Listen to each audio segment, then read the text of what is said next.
সেই লোকদের দেখো যাদের ভাগ্য তোমার চেয়ে খারাপ। সেই সব লোককে দেখো না যারা তোমার চেয়ে বেশি ভাগ্যবান। তা না হলে তোমরা আল্লাহ তাআলাকে স্মরণ করায় অবহেলা করতে পারো, তা না হলে প্রতিপালকের প্রতি অকৃতজ্ঞ হয়ে যেতে পারো। তাহলে নবী বলেছেন তাদেরকে দেখো যাদের ভাগ্য খারাপ। তখন আপনি বলছেন আচ্ছা, এই লোকটার তো কোনো গাড়ি নেই, আমার একটা মারুতি অন্তত আছে। তাকে দেখবেন না যারা সে মার্সিডিজ। ও আমার মার্সিডিজ নেই কেন? ওই লোকের গাড়ি নেই, আমার তো একটা আছে। আপনি আল্লাহকে ধন্যবাদ জানাবেন। যখন মার্সিডিজ গাড়ির মালিকের সাথে নিজেকে তুলনা করবেন, ও আমার কেন মার্সিডিজ গাড়ি দিলেন না, তাদেরকে দেখবেন যাদের ভাগ্য খারাপ।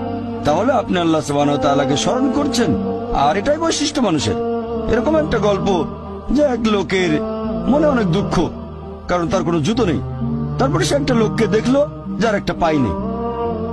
লোকটা অভিযোগ করতো আল্লাহর কাছে যে জুতো নেই, আল্লাহর কাছে অভিযোগ করতো আমার কোনো জুতো নেই। তারপর সেই লোকটাকে দেখলো যার একটা পা নেই। তখন সে আল্লাহকে ধন্যবাদ জানালো।